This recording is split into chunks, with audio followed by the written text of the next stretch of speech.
कहते हैं यीशु मसीह बहुत जल्दी आने वाला है। मैं फिर कह रहा हूं लोगों को कि ये टाइम पैसे जोड़ने का नहीं है, ये टाइम भक्ति करने का। आमीन बोलने वाले। पास्टर कलीसिया को नहीं बचा सकता, कोई भी व्यक्ति नहीं बचा सकता, पति पत्नी को नहीं बचा सकता, पत्नी पति को नहीं बचा सकती नाश होने से। मैं कह रहा हूं नरक में जाने से। मैं आपको बताता हूं कि हमारी प्रार्थनाओं से आप चंगे हो सकते हैं, हमारी प्रार्थनाओं से आपका कर्जा उतर सकता है, लेकिन हम आपको नरक में से नहीं बचा सकते। आपको समझना है।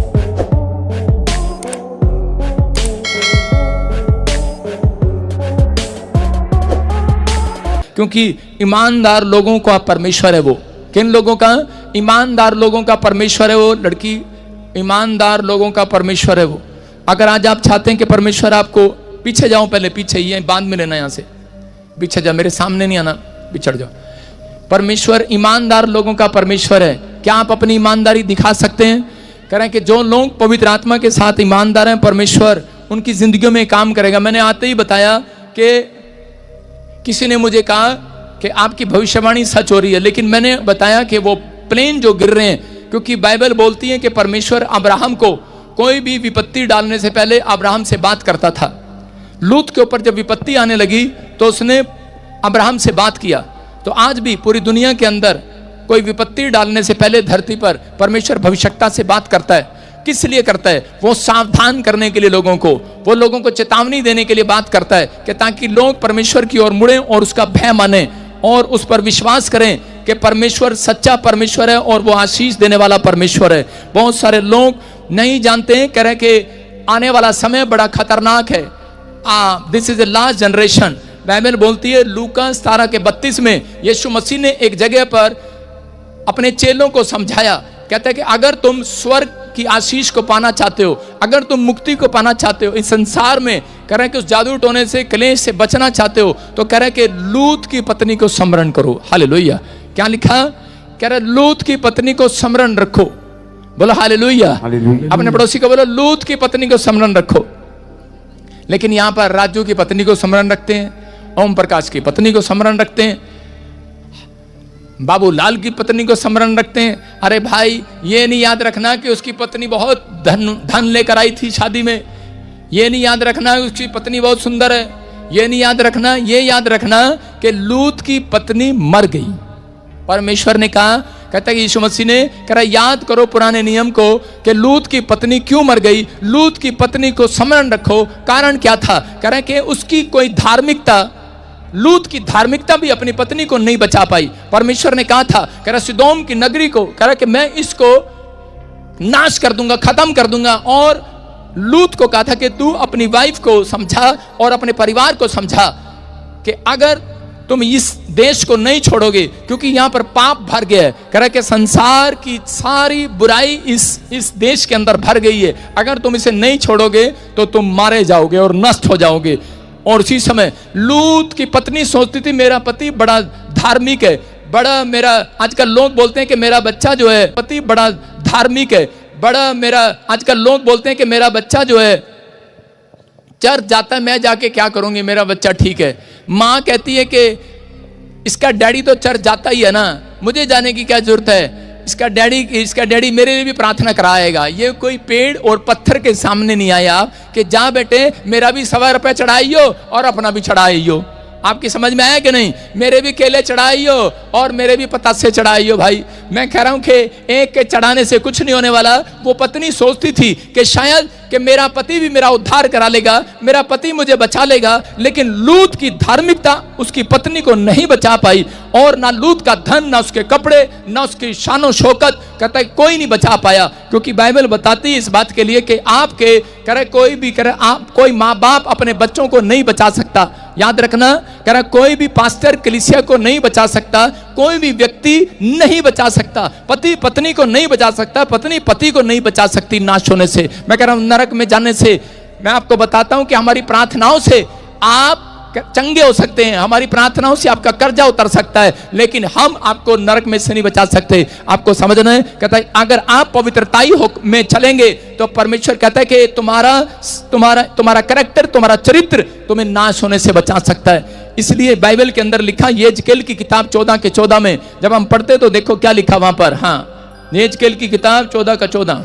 तब चाहे उसमें नूह, दानियल और अय्यूब ये तीनों पुरुष हों, तो भी वह अपने धर्म के द्वारा केवल अपने ही प्राणों को बचा सकेंगे। कह रहा है यहाँ पर, कह रहा है कि नूह, दानियल, अय्यूब भी कितने बड़े संत हुए, लेकिन कहता है अगर किसी देश पर विपत्ति डाले परमेश्वर, तो कहता है कि वो देश को नहीं बचा सकते, सिर्फ वो अपने प्राणों को बचा सकते। लड़की नीचे बैठ जा, डिस्टर्ब ना कर, और वॉलंटियर सब नीचे बैठ जाओ, डिस्टर्ब नहीं करना, यहाँ पर बैठ जाओ।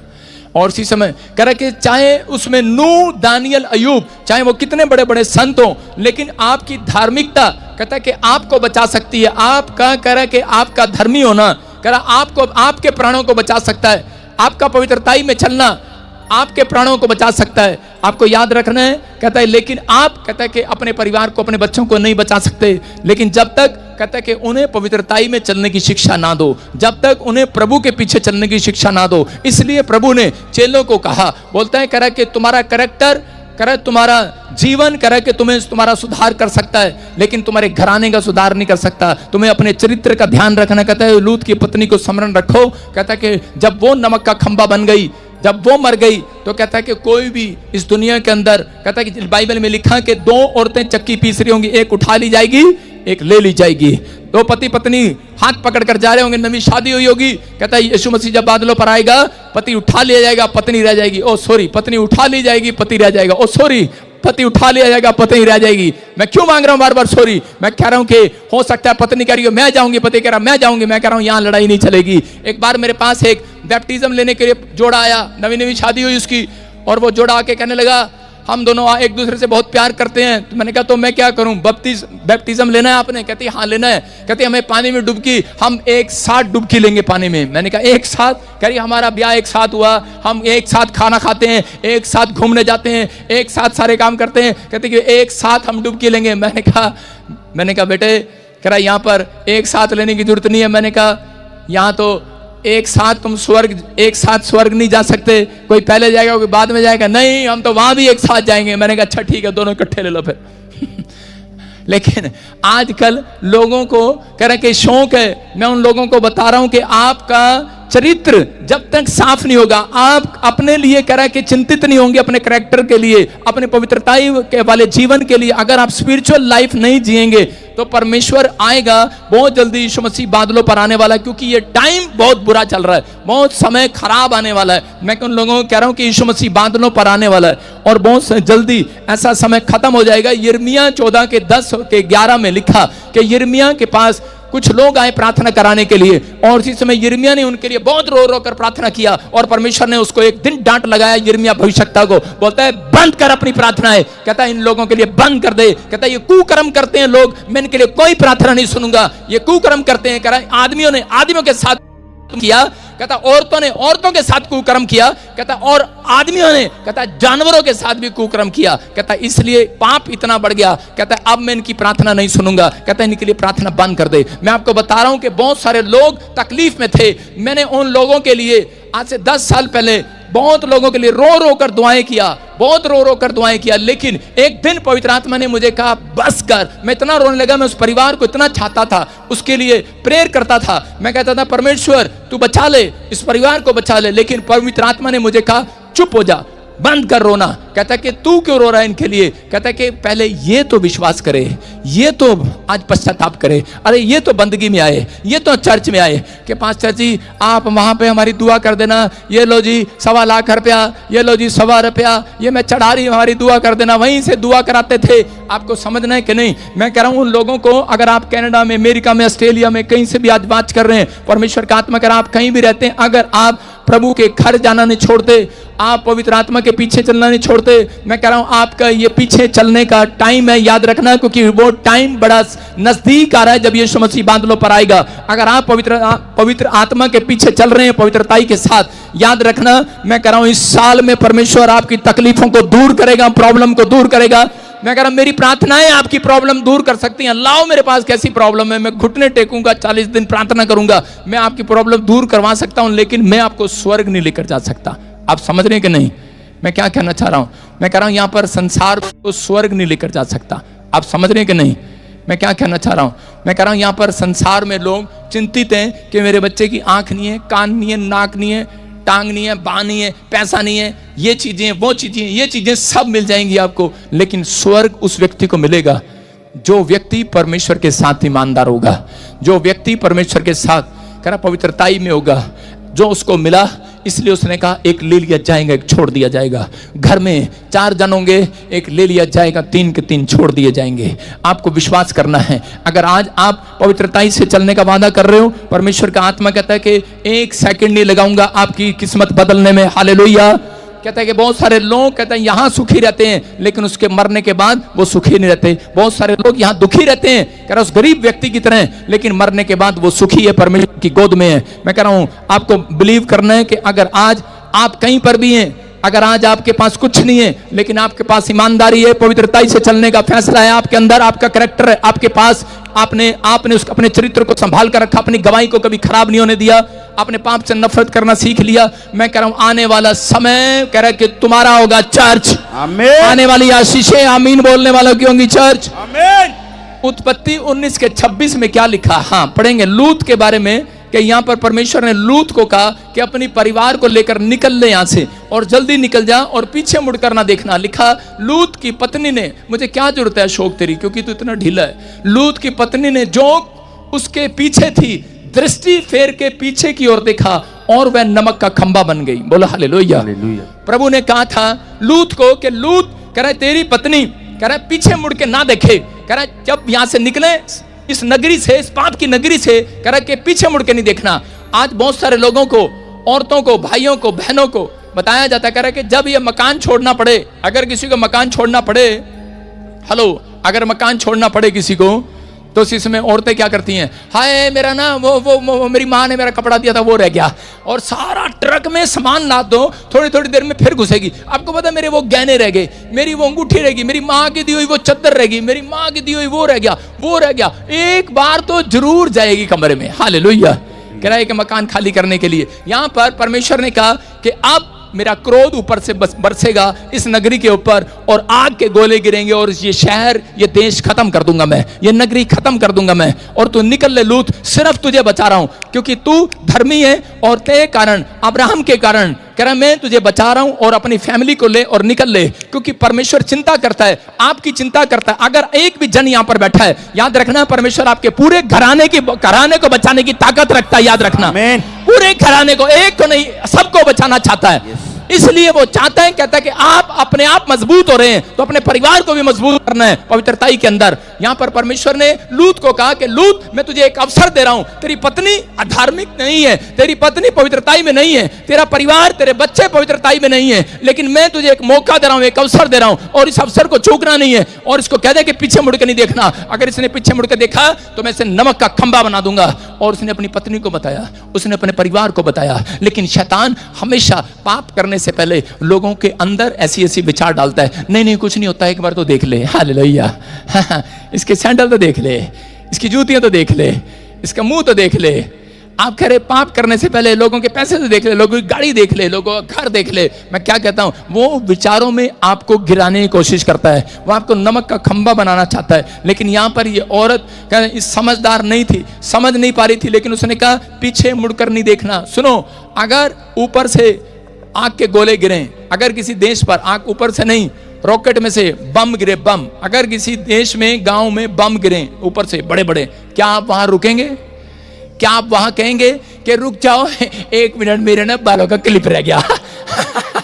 आप रुकेंगे वहां पर? आप जाएंगे बालों के क्लिप के लिए वापस? आप बड़ी चीज के लिए वापस जाएंगे कि मेरी सोने की चैन रहेगी, मेरी अंगूठी रहेगी? अरे भाई साहब, औरतें तो ऐसी हैं, आग गिरे चाहे गोले गिरे, मेरी माँ की अंगूठी पड़ी है ब्याह वाली, उठा के लानी, और गोला भी गिरा, भस्म, बड़ा भस्म हो जाऊंगी, मर जाऊंगी, लेकिन मुझे जाना है, एक बार जाना है। आपको समझना है। कहते हैं कि आज कि बहुत सारे लोग अपनी लाइफ में कहते हैं कि उन चीजों को ज्यादा महत्व दे रहे हैं, मौत को नहीं समझ रहे हैं। जीवन से ज्यादा कीमती कोई चीज नहीं है, हाँ या ना? कि अभी केले कीमती हैं, सेब कीमती है, गाड़ियां कीमती हैं, लेकिन परमेश्वर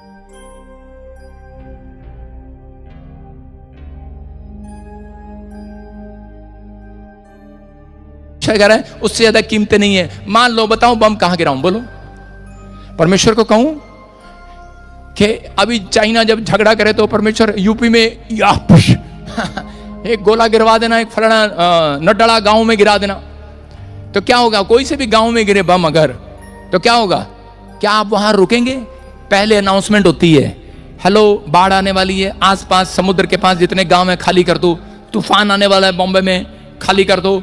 इस देश में जब लड़ाई होगी ना, भारत पाकिस्तान की या चाइना की, तो उसी समय क्या होगा? एक आवाज आएगी, अनाउंसमेंट आएंगी जगह जगह टीवी में कि जो भी बॉर्डर के पास घर है खाली कर दो। लेकिन वहां पर क्या होगा? कह रहे हैं आपको पता है, ले ले ले खाली कर दो, दिमाग ठीक है, साडा रब सानू बचाएगा।